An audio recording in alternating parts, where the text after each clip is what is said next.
कहानी। एक बार की बात है, एक बूढ़ी महिला थी। वह धर्म पुण्य बहुत अधिक करती थी। वह बुढ़िया माई इतना अधिक धर्म पुण्य करती थी कि उसके धर्म पुण्य करने के कारण उसका घर का सारा सामान खाली हो गया। उसने अपने घर की सभी आवश्यक वस्तुएं दान कर दी। इस तरह फिर एक दिन उसके अत्यधिक धर्म पुण्य करने के कारण धर्मराज जी का सिंहासन हिलने लगा। तब धर्मराज जी कहने लगे कि ऐसा कौन दानी हो गया जिसने धर्म पुण्य करके मेरे सिंहासन को हिला दिया है। इसके तत्पश्चात धर्मराज जी कहने लगे कि अगर यह दानी इस प्रकार दान पुण्य करता रहेगा तो यह मेरे सिंहासन को छीन लेगा। अपने दूत से कहा कि तुम जाकर इस दानी का पता लगाओ। और फिर धर्मराज जी ने इस कार्य के लिए यमराज को भेज दिया। यमराज जी ने दानी का पता लगाते हुए धरती पर आकर एक कोढ़ी व्यक्ति का रूप धारण कर लिया। और फिर वह कोढ़ी रूप धारण करके उसी गांव में आ गया जहां वह बुढ़िया रहती थी। वह कोढ़ी सारे गांव में कपड़ा मांगते हुए घूमता रहा, लेकिन किसी ने भी उसे तन ढकने के लिए कपड़ा नहीं दिया। सर्दियों का समय था और बहुत तेज ठंड पड़ रही थी। वह कोढ़ी फटे पुराने भेष में घूमते हुए सभी के घरों के सामने से गुजरते हुए आवाज़ लगाता हुआ जा रहा था कि कोई मुझे कपड़ा दे दो, कोई मुझे कपड़ा दे दो, तन ढकने के लिए कोई मुझे कपड़ा दे दो। लेकिन किसी ने भी उसकी आवाज़ नहीं सुनी। इसकी एक बात की परवाह नहीं की। सारा दिन वह कोढ़ी गांव भर में यह कहता हुआ घूमता रहा। अब रात का समय हो गया था कि तभी उस बुढ़िया को यह आवाज़ सुनाई पड़ी। तब वह अपनी बहू से कहने लगी कि बहू उठो और जाकर देखो कि बाहर कौन है। मुझे ये किसी मंगते भिखारी की आवाज़ लगती है। उसे सर्दी लग रही होगी, शायद तुम बाहर जाकर तो देखो। और उसने पूछा कि उसे क्या चाहिए। तब वे अपनी सास की बात सुनकर कहने लगी, माँ जी, अपने द्वार पर तो कोई न कोई आता ही रहता है मांगने के लिए। न आप दिन में चैन लेती है और न हमें रात में सोने देती है। रात के 12 बज गए हैं, अब इस समय हम बाहर नहीं जाएंगे। आपको तो नींद आती नहीं है और हमें आप सोने नहीं देती है। और इस प्रकार कहकर बड़ी 3 बहुओं ने बाहर जाने के लिए मना कर दिया। परंतु चौथे नंबर की बहू कहने लगी, माँ आप निश्चिंत रहें, मैं जाकर पता लगाती हूँ कि बाहर कौन आया है। और फिर वह बहू बाहर जाकर देखती है कि बाहर एक कोढ़ी बैठा है। तब वह बहू उस कोढ़ी से पूछती है कि बाबा आपको क्या चाहिए। तब वह कोढ़ी रूप धारण किए हुए यमराज कहने लगा कि मैं कोढ़ी हूँ, मुझे सर्दी लग रही है, आप ओढ़ने के लिए कोई वस्त्र दे दीजिए। और फिर वह बहू उसकी सब बात सुनकर घर के भीतर चली गई और अंदर जाकर उसने सारी बात अपनी सास से बता दी। बहू की सारी बात सुनकर बुढ़िया माई कहने लगी कि बहू तेरे पिताजी के ऊपर पिताजी के ऊपर कंबल है, वह कंबल ले जाकर उस कोढ़ी को दे दो। यह बात सुनकर वह बहू कहने लगी कि नहीं माँ, अगर ऐसा किया तो पिताजी ठंड से मर जाएंगे। बुढ़िया माई फिर से बहू से कहने लगी कि मेरे ऊपर जो गुदड़ी है यह तेरे पिताजी पर डाल दे और उनका कंबल उतार कर उस जरूरतमंद भिखारी को दे दे। हम तो फिर भी घर के भीतर है, दरवाजे बंद करके बैठे हैं, उसके पास तो कुछ भी नहीं है। इस एक कंबल को ओढ़ने से उसका सर्दी से कुछ तो बचाव होगा। तत्पश्चात वह बहू अपनी सास की बात को मानते हुए कंबल को लेकर गई और बाहर द्वार पर बैठे उस भिखारी कोढ़ी को दे दिया। वह भिखारी उस कंबल को लेकर उस द्वार से उठकर वहां से चल दिया। उसके बाद कोडिया भिखारी वेश बनाए हुए यमराज अपने वास्तविक रूप में आकर धर्मराज जी के पास जाकर कहने लगे कि महाराज, यह लो कंबल। गांव के बहरी हिस्से में एक बुढ़िया माई रहती है और वह बहुत अधिक दान पुण्य करती है। उसके घर में यह मात्र एक कंबल ही बचा था और वह भी उसने मुझे दे दिया। उसने नई और पुरानी सभी चीज़ों का दान कर दिया है। उसके घर में दान के लिए अब कुछ भी शेष नहीं बचा है। यह बात सुनकर धर्मराज जी कहने लगे कि अब वह बुढ़िया माई अवश्य ही मेरा सिंहासन ले लेगी। और फिर धर्मराज जी दूत से बोले कि तुम जाओ और उस बुढ़िया माई को यहाँ लेकर आओ। अब वह दूत धर्मराज जी की आज्ञा का पालन करते हुए उस बुढ़िया माई को लेने के लिए धरती पर आए और उसे साथ लेकर चले गए। बुढ़िया ने वहां पहुंचकर जैसे ही पहला कदम उठाया रखने के लिए तो नीचे पानी था, उसे पैर रखने के लिए धरती तक नहीं मिली। यह सब देख बुढ़िया माई अचंभित रह गई और जहाँ बुढ़िया माई खड़ी थी वहीं रह गई और फिर मन में विचार करती हुई भगवान से कहने लगी, हे भगवान, यह क्या है, अब मेरा क्या होगा। और फिर बुढ़िया माई कहने लगी कि महाराज, मेरे पैरों के नीचे धरती नहीं है, मुझे धरती चाहिए, मुझे धरती दो आप। तब भगवान बोले कि धरती तो बुढ़िया माई तूने मोल नहीं ली, मैं तुझे कहाँ से धरती ला कर दूँ। यह बात सुनकर बुढ़िया माई गुस्से के स्वर में कहने लगी कि जब मुझे खड़ी रहने के लिए और चलने के लिए धरती ही नहीं मिलेगी तो मुझे आप यहाँ लाए ही क्यों। तब धर्मराज जी कहने लगे कि धरती तो जो मोल लेता है उसे ही यहाँ धरती मिलती है। फिर बुढ़िया माई विनर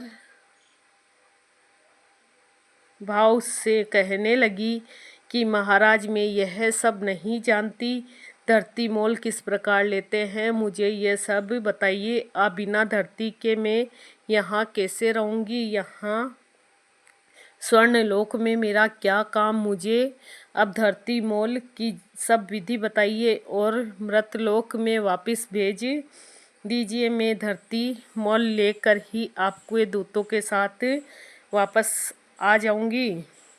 यदि मेरे बेटे बहू ने मेरी काया को जला दिया तो फिर को मेरे लिए धरती मोल कौन लेगा और कौन धरती माँ की कहानी सुनेगा। फिर मैं तो धरती मोल नहीं ले सकूंगी और ना ही इस स्वर्ग का आनंद उठा पाऊंगी। तत्पश्चात धर्मराज जी बुढ़िया माई के धर्म पुण्य को मन में विचार करते हुए बुढ़िया माई से बोले कि बुढ़िया माई, ठीक है, तू जा। और फिर यह कहकर धर्मराज जी ने अपने दूतों को बुढ़िया माई के साथ धरती पर भेज दिया। उधर बुढ़िया माई रात में ही मर गई थी। जब सुबह हुई तो बेटे और बहू में उनके अंतिम संस्कार की तैयारी करने लगे। बेटे बहू उसके अंतिम संस्कार की तैयारी करने लगे। जब सभी तैयारियां हो गई तब उसके बेटे अर्थी को उठाकर लेकर चले। अभी वह अर्थी के पास साथ आधे रास्ते में ही पहुँचे थे कि तभी वह बुढ़िया माई कहने लगी कि बेटा, तुम मुझे कहाँ लेकर जा रहे हो। तब उसका बेटा कहने लगा कि माँ, इतनी जल्दी तो भूतनी कैसे बन गई। तब बुढ़िया माई कहने लगी कि नहीं बेटा, मैं तो तेरी माँ हूँ, मैं 7 दिन के लिए यहाँ आई हूँ, 8वें दिन मैं यहाँ से वापस चली जाऊँगी। मुझे धर्मराज जी ने यहाँ भेजा है। धर्म पुण्य तो मैंने बहुत किए, लेकिन धरती माता की मैंने कभी कहानी नहीं सुनी, मैंने धरती मोल नहीं ली, इसलिए मुझे वहाँ धरती नहीं मिली। जहाँ भी मैं पैर रखूँ वहाँ पानी ही पानी। मेरे प्रार्थना करने पर धर्मराज जी ने मुझे यहाँ धरती माता की दिन कहानी सुनने के लिए भेजा है। बेटा ब्राह्मण को बुलाकर आज के दिन से ही मुझे धरती माता की कहानी सुनाना शुरू कर दो। 7 दिन बाद चली जाऊंगी और फिर दोबारा लौटकर कभी नहीं आऊंगी। बुढ़िया माई के बेटे सब बात सुनकर असमंजस में पड़ गए। तभी एक बुजुर्ग पंडित कहने लगा कि बेटा, तुम्हारी माँ भगवान के दरबार में जाकर आई है और अपनी काया में फिर से आ गई है। ये सच कह रही है। भगवान ने ही इसे यहाँ भेजा होगा। इसे घर ले चलो, इसे जलाओ मत। बुजुर्ग पंडित की सब बात सुनकर और समझकर सभी लोग बुढ़िया माई को लेकर घर वापस आ गए। बुढ़िया माई के घर में प्यार प्रीति रखने वाले लोगों की भीड़ लगी हुई थी। वहाँ औरतें भजन गा रही थी। जब बहुओं ने यह देखा कि बुढ़िया माई को वापस ले आए, तब बहुएं कहने लगी कि अम्मा नहीं मरेगी, यह तो हमें मार कर ही मरेगी और दम लेगी। घर में इतने झाड़ू लगा दी है, सुई तक भी इसने घर में छोड़ी नहीं। घर में नमक की चुटकी नहीं छोड़ी और अब यह फिर आ गई है।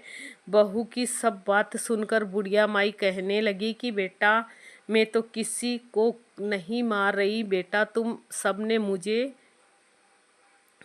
नहला तो दिया। अब ब्राह्मणी को बुलाकर उसने मुझे धरती माता की कहानी भी सुनवा दो। 7 दिन में ये कहानी सुनूंगी और आगे मुझे धरती मिल जाएगी तो बेटा फिर से मैं यहाँ वापस नहीं आऊँगी। और फिर उसके बेटा बहू ने 6 दिन तक बुढ़िया माई को लगातार ब्राह्मणी को घर में बुलवा कर उसे कहानी सुनाई। 7वें दिन पानी का भरा हुआ इकलौता रोली मोली 5 सवा नाल का धागा, गुड़ की डली लेकर बुढ़िया माई अपनी बहू से कहने लगी, चलो बेटा, तुम सब मेरे साथ पीपल के नीचे चलो। वहाँ चलकर हम सब बैठकर धरती माता की कहानी सुनेंगे। आज मेरे इस व्रत का उद्यापन करना है। तुम भी सब चलो। तुम सब भी इस कथा को सुनना, जिससे तुम में यह पीड़ा दुख ना पड़े।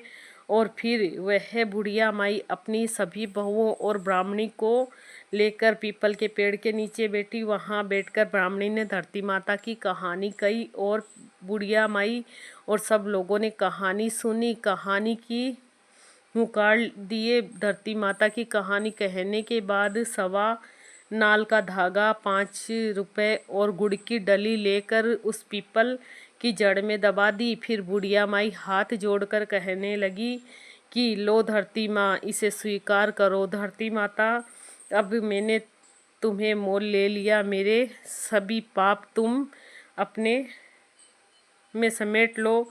मुझे आगे धरती मिलनी चाहिए, मुझे फिर यहाँ न आना पड़े। इस प्रकार से बुढ़िया माई ने 7 दिन तक धरती माता की कहानी सुनकर उद्यापन कर लिया।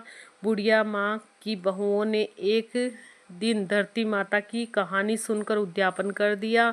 इस प्रकार बुढ़िया माई ने धरती माता की कहानी कही, उसका व्रत किया और स्वयं भी उद्यापन किया और बहू से भी उद्यापन करवाया। और फिर जब सभी घर में लौटी तो बुढ़िया माई बहू से कहने लगी कि बेटा, आज मेरा यहाँ आखिरी दिन है। आज मुझे सभी प्रकार का भोजन करा दो। मैं चली जाऊँगी और फिर दोबारा लौटकर कभी नहीं आऊँगी। तब बहुएं उससे कहने लगी कि क्या खिलाएं और कहाँ से लाएं। तब घर में तुमने कुछ छोड़ा भी नहीं है क्या। तब बड़ी बहू उन सभी को कहने लगी कि कोई बात नहीं, तुम इतनी कड़वी बात मत बोलो। मैं सब कुछ प्रबंध अपने आप कर लूँगी। मैं अपनी पड़ोस में जाकर आती हूँ। मैं अभी पड़ोस में जाकर आती हूँ। माँ के कहने के लायक भोजन तो मिल ही जाएगा। माँ के खाने के लायक भोजन तो मिल ही जाएगा। और यह सब बोलकर वह बड़ी बहू अपने आस पड़ोस के घरों में जाकर किसी से कुछ मांगा तो उसने किसी से कुछ मांगा।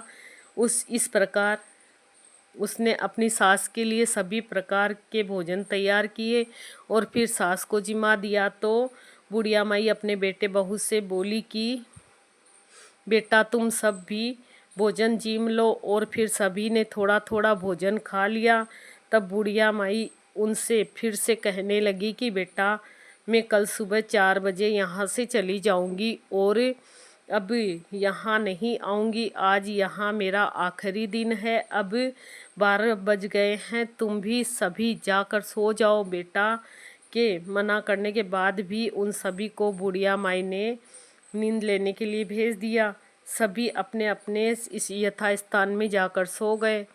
अब अपनी निर्धारित समय पर भगवान का विमान आया और बुढ़िया माई को लेकर चला गया। आगे वहाँ जाने पर बुढ़िया माई को अब धरती मिल गई। अब बुढ़िया माई भगवान से कहने लगी कि हे भगवान, अब आप मेरी एक इच्छा और पूरी करो। तब भगवान कहने लगे कि तुम्हारी अब कौन सी इच्छा पूरी करूं? तब वह बोली कि मेरे घर में कुछ भी नहीं छोड़कर आई हूँ। मैंने सब कुछ दान कर दिया है, यहाँ तक कि मैंने गुड़, चाय, नमक यह तक भी नहीं छोड़ा। अब मेरे मरने के बाद मेरे बेटे बहू मेरा विधि विधान कैसे पूरा करेंगे? तो मैंने दान धर्म किया है, उससे 4 गुना करके आप लौटाइए। तब भगवान बोले कि ठीक है, मैंने दिया तेरा किया हुआ दान धर्म तेरे बेटे बहुओं को 4 गुना करके मैंने उन्हें लौटा दिया। बुढ़िया माई, अब तेरे घर में हर चीज़ की मौज होगी। उधर जब सुबह हुई तो छोटी बहू उठकर सभी से कहने लगी कि उठ जाओ, चाय पी लो। सासू माँ को तो खूब भोजन खिलाया हुआ है, वह तो अब उठेगी नहीं। और फिर वह जेठानी के पास जाकर कहने लगी कि जाकर संभालो अपनी सास को, तुम उनकी लाडली बहू हो। वह तो अकड़ के सोई हुई है और अब उठती ही नहीं है। तब बड़ी बहू से कहने लगी कि अकड़ के तो क्या सोई होगी, उसके बताए अनुसार 7 दिन बीत गए हैं, आज 8वां दिन है, सासू तो गई होगी।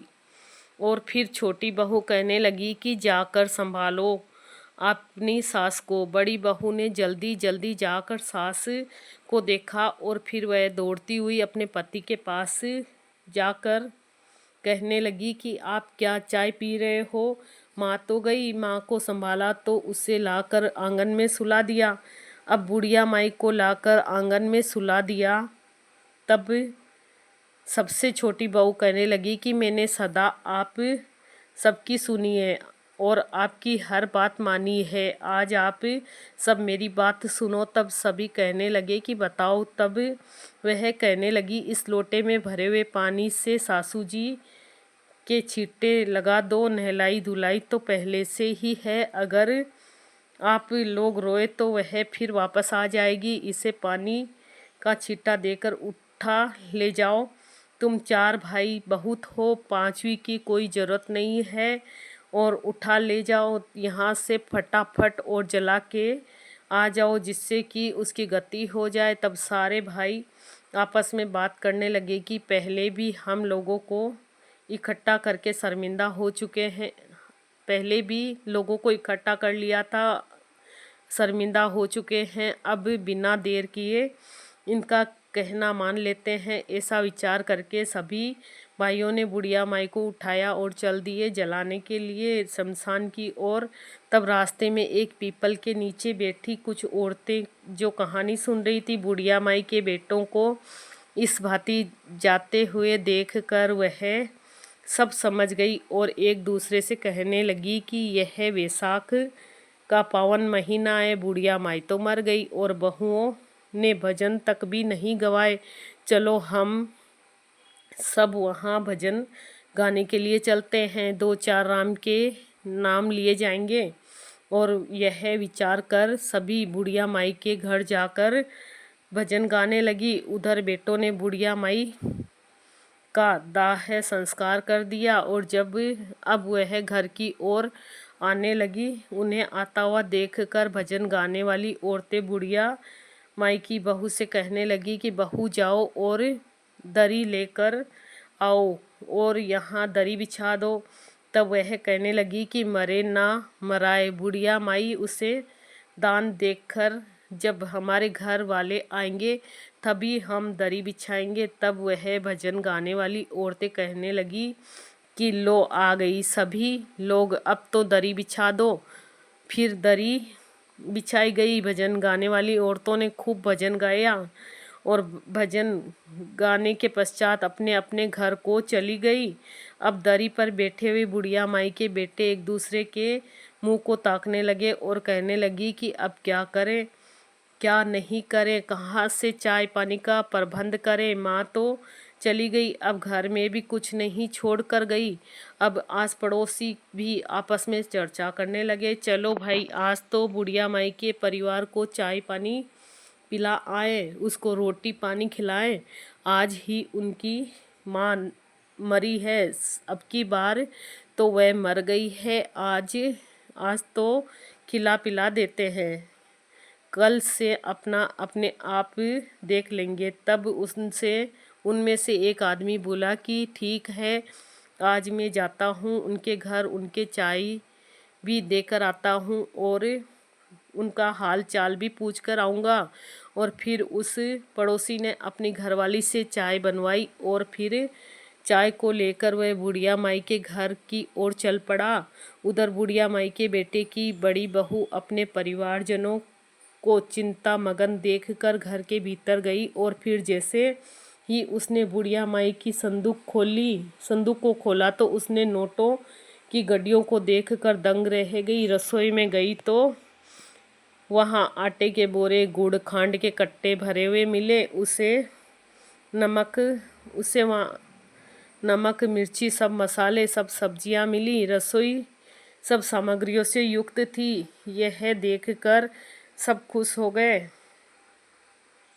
और सोचने लगे कि माँ अपने बेटे पोतों के लिए बहुत दान धर्म करती थी, अपने घर में तो वह धन माँ वापस देकर गई है। यह सोचकर वह खुशी खुशी बाहर आई और अपने पति से बोली कि आप एक बार अंदर आइए। तब उसका पति कहने लगा कि अभी अभी तो माँ को दाग देकर आए हैं, किसी के घर कैसे जाएं, किसी से क्या मांगे और क्या करें, थोड़ी देर तो शांति रखो। तब वह बहू बोली कि आप एक बार अंदर तो आइए, बाहर कहीं जाने की कोई ज़रूरत नहीं है। यह सुनकर वह अंदर गया और अपनी पत्नी के कहे अनुसार उसने संदूक को खोलकर देखा तो उसने देखा कि माँ की संदूक में तो नोटों की गड़ियाँ भरी हुई है। फिर वह बोली कि अब रसोई में चलिए। फिर वह रसोई में गया तो वहाँ पूर्ण सामग्री से भरी हुई रसोई को देखकर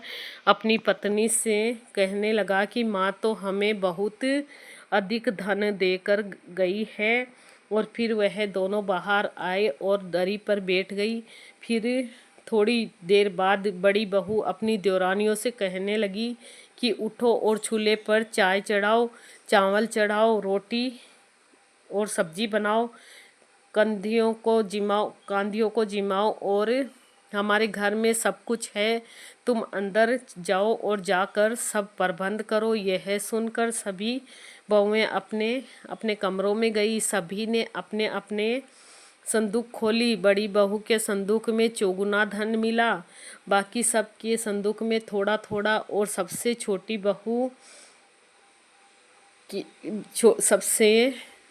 बहू के जैसा था वैसा ही रह गया, क्योंकि उसने बुढ़िया माई की कभी सेवा तो की नहीं थी। जब वह पड़ोसी चाय तैयार करके उनके घर पहुंचा तो वह देखता है कि चूल्हे में आग जल रही है, कहीं सब्जी, कहीं चाय, कहीं रोटी तो कहीं दाल पक रही है। यह देखकर पड़ोसी विचारमग्न हो गया और सोचने लगा कि इनका तो सब काम बड़े अच्छे से चल रहा है। ऐसा मन में विचार करता हुआ वह पड़ोसी बुढ़िया माई के बेटों से कहने लगा कि चाय लेकर आया हूँ, आप सब चाय भी पी लीजिए। तब बुढ़िया माई का बेटा बोला कि ठीक है, चाय तो दे दो, परंतु रोटी मत लाना, हमारे लिए रोटी हमारे घर में हम अपने आप बना लेंगे। हमारी माँ हमें सब कुछ देकर गई है, उसने हमारे लिए ही दान पुण्य किया था, वह हमें सब देकर गई है। यही धरती माता जैसे अपने बुढ़िया माई का अगला और पिछला सुधार किया, वैसे सबका सुधार करना। जैसे बुढ़िया माई को धरती मिली वैसी धरती सबको मिले। धरती माता की जय।